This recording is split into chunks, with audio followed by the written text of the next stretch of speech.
네, 오늘 우리 리바이벌 코리아 오신 여러분 다시 한번 축복합니다. 우리 참 더운 날씨인데 또 너무 좋은 날씨인데 또 이 자리 이렇게 좋은 날에 하나님을 예배하기 위해 이 자리에 모인 여러분들 진심으로 다시 한번 축복하고 또 감사의 말씀을 드립니다.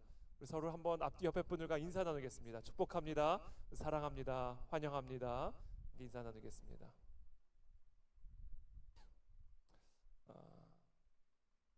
사도 바울은 제2차 전도 여행 기간 중인 서기 50년경에 그리스 아테네의 이 아레오바고라는 광장에서 아테네 시민들을 향하여 다음과 같은 설교를 전했습니다.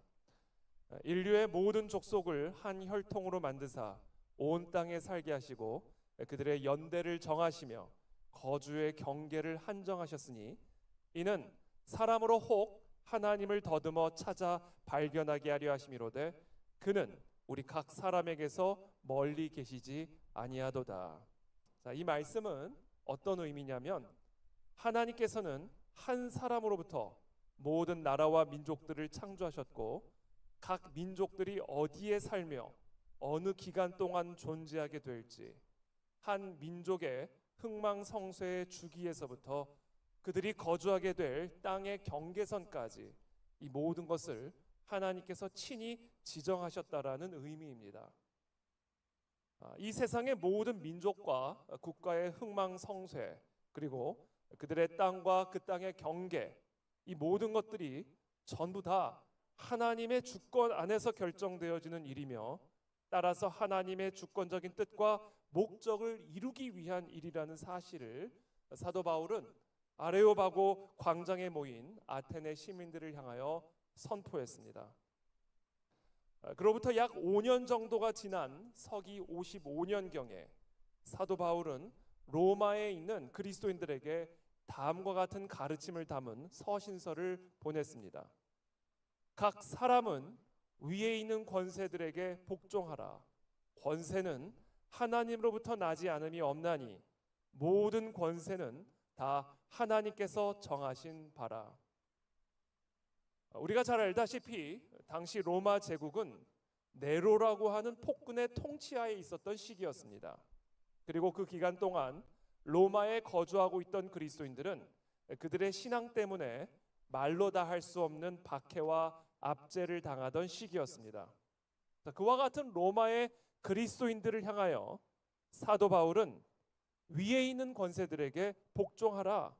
왜냐하면 모든 권세는 다 하나님께서 정하신 것이기 때문이다 라고 말씀하고 계신 것입니다.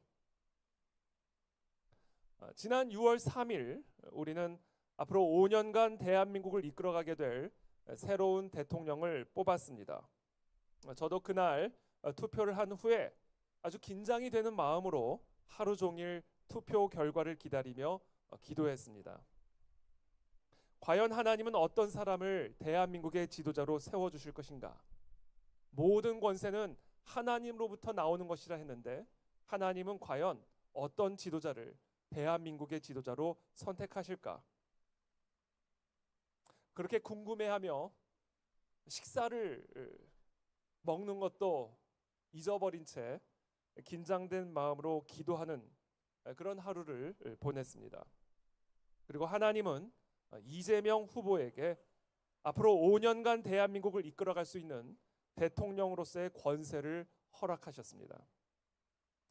물론 한 많은 사람들은 이재명 대통령이 대한민국의 대통령이 된 사실에 대해 우려와 실망을 감추지 못하고 있고 심지어 분노하고 있습니다. 그러나 저는 지난 목요일 제가 섬기고 있는 그안의 진리교회 성도들에게 다음과 같은 글을 공유했습니다.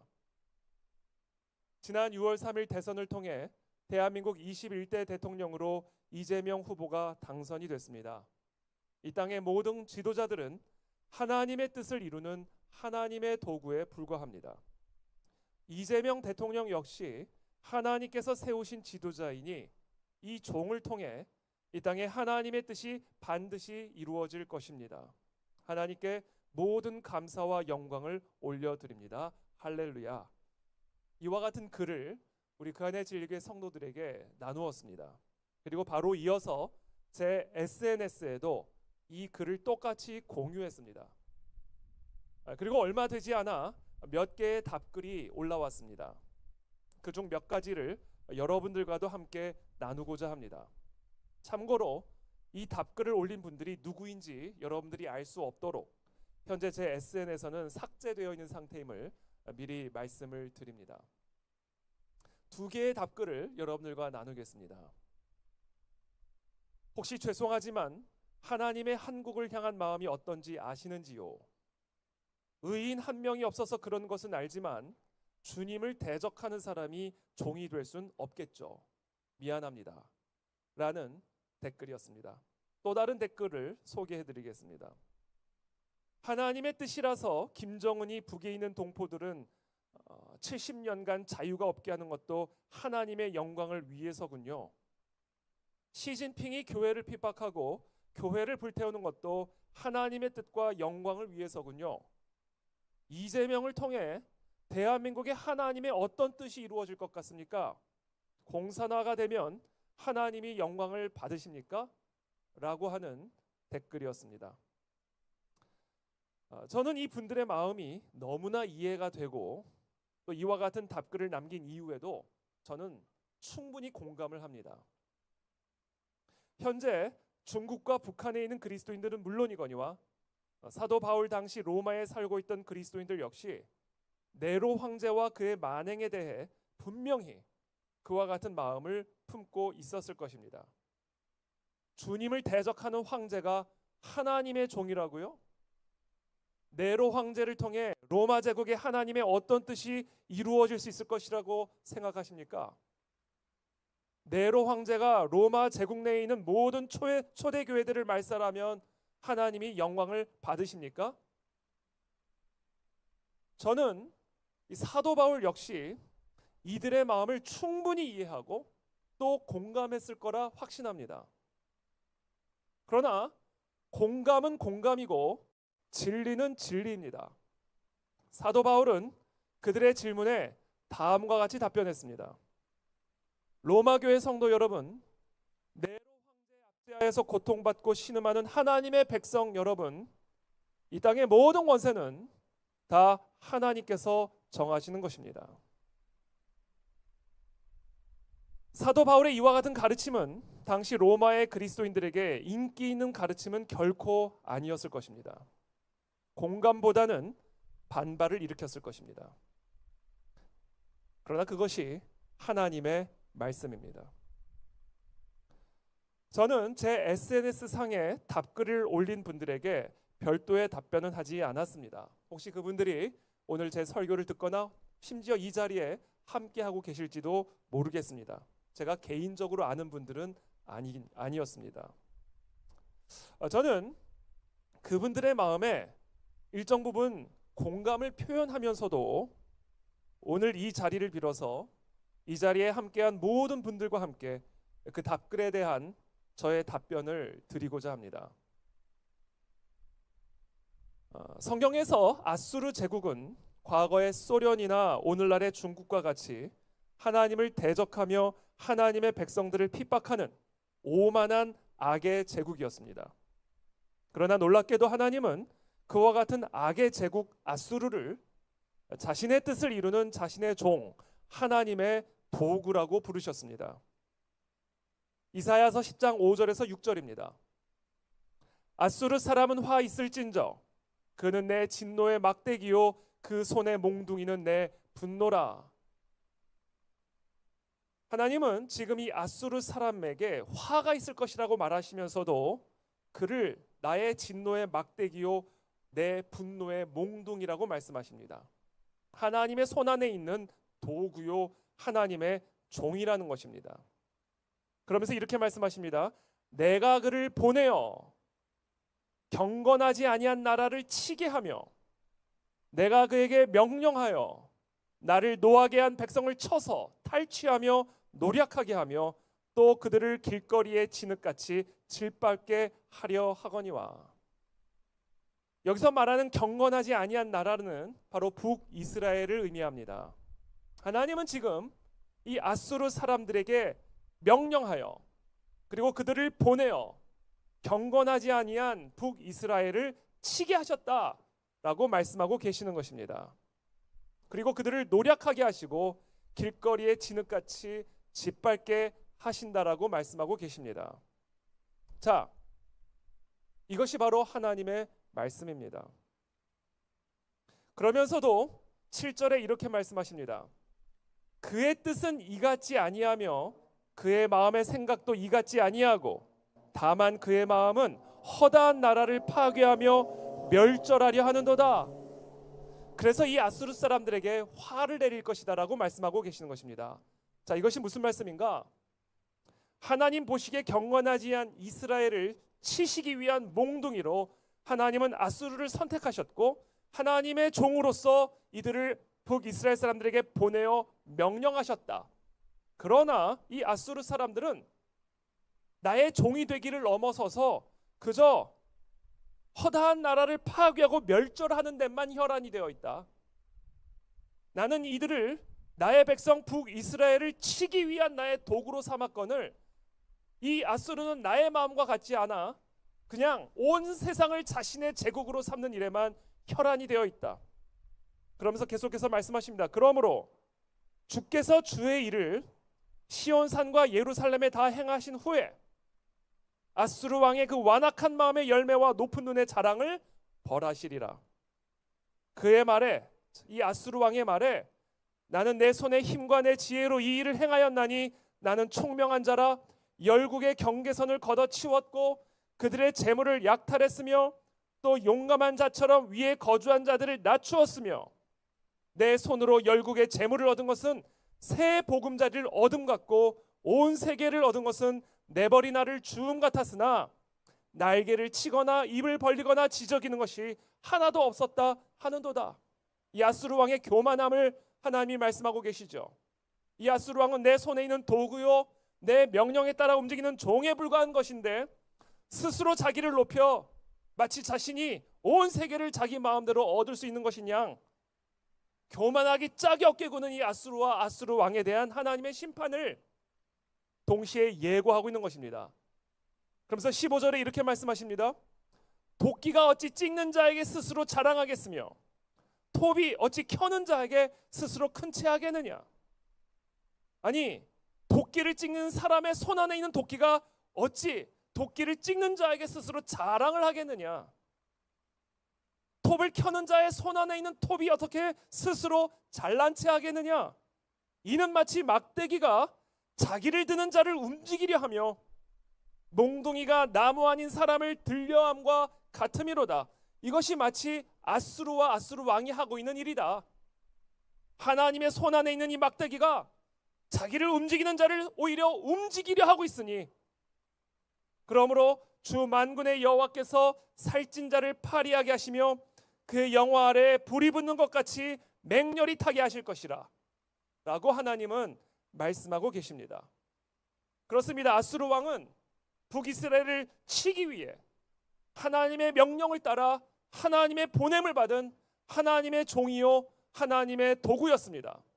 그러나 이 종이 이 도구가 스스로 자신을 높여서 마치 도끼를 찍는 자에게 도끼가 이래라 저래라 하듯 몽둥이를 든 자의 손을 향하여 몽둥이가 저렇게 해라 이렇게 하라 하듯 교만하게 행하는 것에 대하여 하나님이 결국은 심판하실 것임을 말씀하고 계시는 것입니다. 하박국 선지자는 기원전 6세기에서 7세기경 남유다에서 활동했던 선지자였습니다. 그와 같은 시대 속에서 하박국 선지자를 끊임없이 괴롭혔던 신학적인 질문이 하나 있었습니다. 그것은 바로 하나님께서는 도대체 왜 불의를 그냥 내버려 두시는가 였습니다. 그래서 하박국은 다음과 같이 하나님께 부르짖습니다. 여호와여, 내가 부르짖어도 주께서 듣지 아니하시니 어느 때까지리이까? 내가 강포로 말미암아 외쳐도 주께서 구원하지 아니하시나이다. 어찌하여 내게 죄악을 보게 하시며 패역을 눈으로 보게 하시나이까? 겁탈과 강포가 내 앞에 있고 변론과 분쟁이 일어났나이다. 이러므로 율법이 해이하고 정의가 전혀 시행되지 못하오니 이는 악인이 의인을 애워쌌으므로 정의가 굽게 행하여 지민이이다. 이와 같은 하박국의 탄식 어린 기도를 하나님께서는 들으시고 하나님께서 하박국에게 다음과 같이 말씀하십니다. 여호와께서 이르시되 너희는 여러 나라를 보고 또 보고 놀라고 또 놀랄지어다. 너희의 생전에 내가 한 가지 일을 행할 것이라. 누가 너희에게 말할지라도 너희가 믿지 아니하리라. 보라, 내가 사납고 성급한 백성 곧 땅이 넓은 곳으로 다니며 자기의 소유가 아닌 거처들을 점령하는 갈대아 사람을 일으켰나니, 여기서 말하는 갈대아 사람이란 바벨론을 의미합니다. 그들은 두렵고 무서우며 당당함과 위엄이 자기들에게서 나오며 그들의 군마는 표범보다 빠르고 저녁 이리보다 사나우며 그들의 마병은 먼 곳에서부터 빨리 달려오는 마병이라. 마치 먹이를 움키려 하는 독수리의 나름과 같으니라. 그들은 다 강포를 행하러 오는데 앞을 향하여 나아가며 사람을 사로잡아 모으기를 모래같이 많이 할 것이요 왕들을 멸시하며 방백을 조소하며 모든 견고한 성들을 비웃고 흉벽을 쌓아 그것을 점령할 것이라. 그들은 자기들의 힘을 자기들의 신으로 삼는 자들이라. 이에 바람같이 급히 몰아 지나치게 행하여 범죄하리라. 이와 같은 모든 일들을 누가 허락하셨다고요? 하나님께서 허락하셨고 하나님께서 일으키셨다라고 하나님이 스스로 하박국에게 말씀하고 계십니다. 하박국의 질문이 바로 이거였습니다. 하나님, 아무리 남유다가 패역하다 할지라도 아니 어떻게 악인으로 우리를 심판하게 하십니까? 왜 의인이 아니라 어떻게 저 갈대아 사람 같은 저 바벨론 제국과 같은 저 악의 제국을 통하여 우리들을 심판하시는 것입니까? 하나님은 도대체 왜 이와 같은 악인들을 사용하시고 세우시는 것입니까? 그것이 바로 하박국 선지자가 갖고 있었던 신학적인 질문이었습니다. 그래서 하나님은 다음과 같이 말씀하십니다. 여호와께서 내게 대답하여 이르시되 너는 이 묵시를 기록하여 판에 명백히 새기되 달려가면서도 읽을 수 있게 하라. 이 묵시는 정한 때가 있나니 그 종말이 속히 이르겠고, 자, 그 종말이 있다라고 분명하게 말씀하십니다. 결코 거짓되지 아니하리라. 비록 더딜지라도 기다리라. 지체되지 않고 반드시 응하리라. 보라, 그의 마음은, 저 바벨론 제국의 마음은 교만하며 그 속에서 정직하지 못하나 내 백성 의인은 반드시 하나님이 심판하실 것임을 믿는 믿음으로 말미암아 살리라. 계속해서 말씀하십니다. 피로 성읍을 건설하며 불의로 성을 건축하는 자에게 화 있을진저. 바벨론 제국을 향한 하나님의 메시지입니다. 민족들이 불탈 것으로 수고하는 것과 나라들이 헛된 일로 피곤하게 되는 것이 만군의 여호와께로 말미암음이 아니냐. 이는 물이 바다를 덮음같이 여호와의 영광을 인정하는 것이 세상에 가득함이니라. 자, 이 말씀이 무슨 말씀이신지 아십니까? 저 민족들이 저렇게 수고하고 저 나라들이 저렇게 피곤하도록 열심히 일하는 것 다 여호와로 말미암아 불타게 될 것이고 헛된 일이 될 것이다. 그리고 그것으로 말미암아 물이 바다를 덮음같이 여호와의 영광을 인정하는 것이 온 세상에 가득하게 될 것이다. 바로 이것이 하나님의 말씀입니다. 하나님은 도대체 왜 악인들을 들어 쓰시는 것일까요? 하나님 왜 도대체 저 악의 제국들을 무너뜨리지 않고 더 강성하게 만드시는 것일까요? 하나님은 왜 의인을 우리의 지도자로 세우지 않으시고 악인을 지도자로 세우시는 것일까요? 하나님은 그들의 모든 악인들의 악행을 통하여 하나님의 영광을 드러내기를 원하시는 것입니다. 이것이 바로 하나님이 하나님의 영광을 드러내는 방식입니다. 그러자 하박국이 이 사실을 깨닫고는 다음과 같이 고백합니다. 여호와여, 내가 주께 대한 소문을 듣고 놀랐나이다. 여호와여, 주는 주의 일을 이 수년 내에 부흥하게 하옵소서. 이 수년 내에 나타내시옵소서. 진노 중에라도 긍휼을 잊지 마옵소서. 여러분, 우리 믿음으로 사는 의인들은 하나님께서 이 땅에 악인들을 세우시고 악의 제국들을 일으키시는 그 이유와 목적을 분명하게 알고 계셔야 합니다.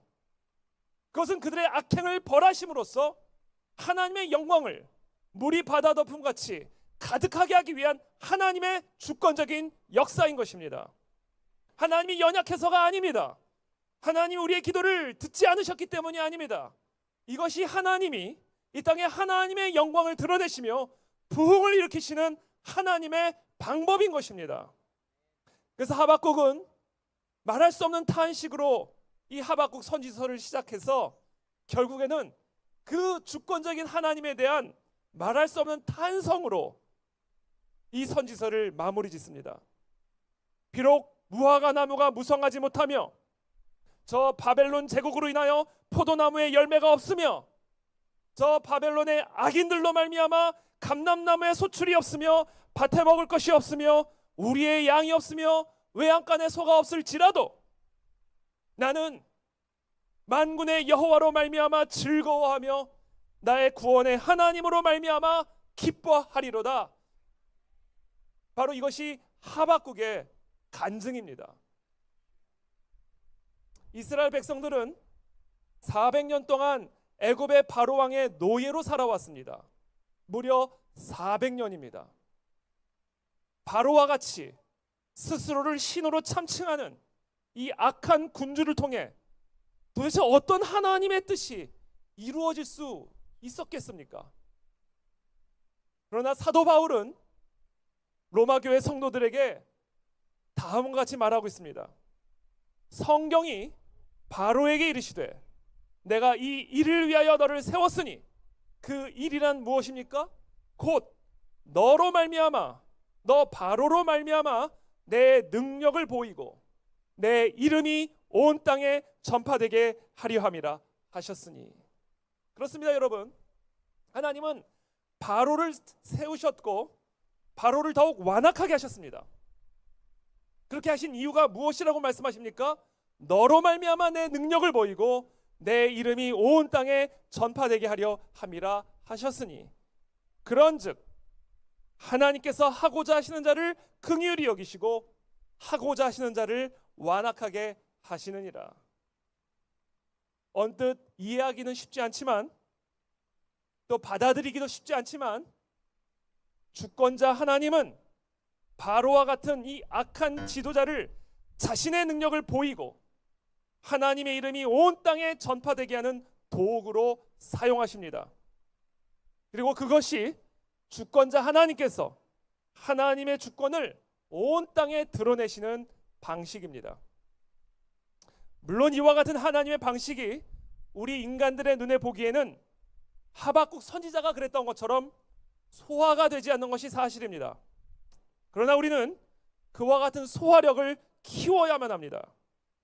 왜냐하면 그것이 믿음이기 때문입니다. 만약 하나님이 바로와 같은 악한 지도자를 통해서는 하나님의 뜻을 이룰 수 없다라고 생각한다면, 아수르와 같은 악의 제국을 통해서는 하나님의 뜻이 이루어질 수 없다라고 생각한다면 그것은 하나님을 주권자 하나님으로 인정하지 않는 것이며 하나님을 대적하는 이 세상 나라와 지도자들의 악행 앞에서 무기력한 그런 하나님으로 격하시키는 신성 모독적인 믿음인 것입니다. 하나님이 이와 같은 이상한 방식에 대해 깊은 의문과 절망을 품고 있었던 또 다른 한 선지자가 있었습니다. 바로 예레미야입니다. 하나님은 그와 같은 예레미야의 마음을 어루만져 주시기 위하여 어느 날 갑자기 토기장의 집으로 내려가라고 말씀하십니다.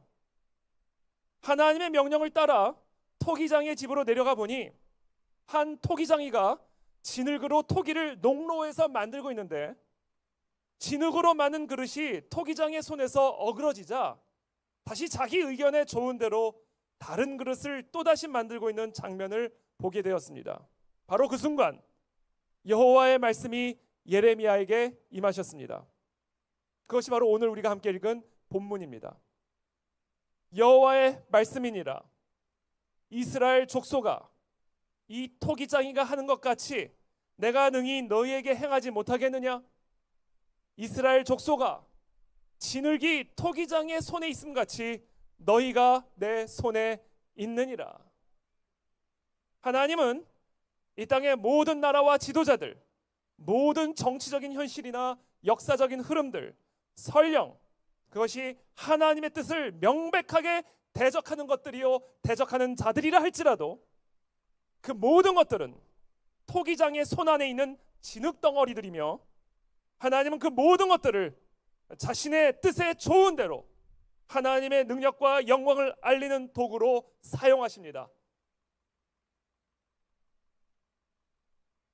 똥은 똥이지만 전능하신 하나님은 똥도 약으로 쓰실 것입니다. 그렇다면 그와 같은 하나님의 주권을 인정하는 우리 그리스도인들이 해야 할 일은 무엇입니까? 바벨론의 포로 시기를 살아가던 다니엘, 그들은 마지막 때를 살아가는 저와 여러분들, 악인과 악의 제국들이 영향력을 갖고 살아가는 그런 시기에 살아가는 참된 그리스도인들의 표상이요 모범이 되는 인물입니다. 바벨론의 포로, 말할 수 없는 그 악의 제국과 악한 지도자의 통치 그 아래에서 살아가던 믿음의 사람, 믿음으로 살아가는 의인은 어떤 모습으로 살아가야 했었을까요? 다니엘이 말합니다.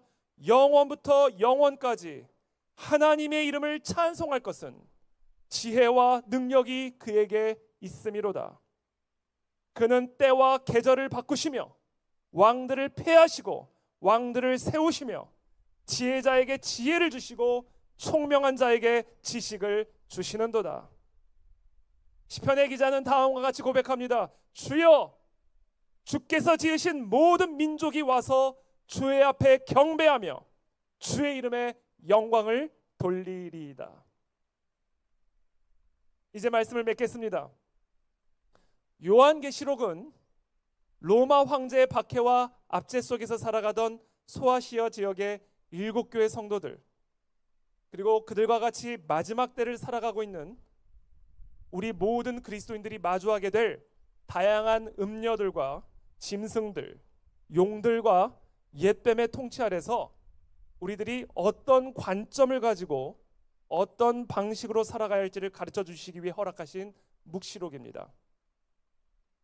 그 묵시록을 통해서 우리에게 지금 보여주고 계시는 환상은 무엇입니까? 그것은 바로 천상에서 벌어지고 있는 예배입니다. 짐승들과 음녀들이 다스리는 이 세상 위에서 벌어지고 있는 저 천상의 예배를 보라는 것입니다. 그리고 그 천상의 예배에 동참하라는 것입니다. 모든 죄와 사망의 저주를 이미 이기시고 하늘과 땅의 모든 권세를 갖고 계시며 저 천상의 보좌에 앉아서 이 땅의 모든 나라와 민족을 다스리고 통치하시는 만왕의 왕, 우리 주 어린 양 예수 그리스도를 경배하라는 것입니다. 그것이 바로 요한계시록의 메시지요, 다니엘과 바벨론의 포로기를 살아가던 수많은 믿음의 선조들이 우리들에게 보여주고 있는 표상이요 모범인 것입니다. 모든 천사가 보좌와 장로들과 내 생물의 주위에 서 있다가 보좌 앞에 엎드려 얼굴을 대고 하나님께 경배하여 이르되 아멘, 찬송과 영광과 지혜와 감사와 존귀와 권능과 힘이 우리 하나님께 세세토록 있을지어다. 아멘. 마지막 때를 살아가는 그리스도인들이 마지막 때를 이길 수 있는 유일한 길은 예배입니다. 두려움은 우리의 신앙을 타협하게 할 것이고 불평과 분노는 우리의 신앙을 변질시킬 것입니다. 모든 나라와 모든 민족을 자신의 도구요 종으로 삼아 자신의 뜻대로 자신의 영광을 위해 사용하시는 주권자 하나님을 인정하며 그에게 합당한 경배와 감사를 올려드리는 것만이 이 마지막 때를 이길 수 있는 유일한 길이요, 그것이 의인이 이 땅을 살아가는 방식이 되어야 할 줄로 믿습니다. 마지막으로 다니엘 6장 10절을 제가 읽어드리고 오늘 말씀을 맺겠습니다. 제가 지난주에 여러분들과 함께 나누었던 말씀입니다. 다니엘이 이 조서에 왕의 도장이 찍힌 것을 알고도 자기 집에 돌아가서는 윗방에 올라가 예루살렘으로 향한 창문을 열고 전에 하던 대로 하루 3번씩 무릎을 꿇고 기도하며, 그리고 이 다음이 중요한 말씀입니다. 그의 하나님께 감사하였더라. 이와 같은 예배자로 이 마지막 때를 살아가는 저와 여러분들이 되시기를 예수님의 이름으로 축복합니다. 대한민국의 주인은 하나님이십니다. 하나님이 이 땅의 지도자이심을 우리는 믿습니다. 그 하나님께서 하나님의 뜻을 이루실 것이고 하나님의 영광을 드러내 주실 것입니다. 함께 기도하며 나아가겠습니다.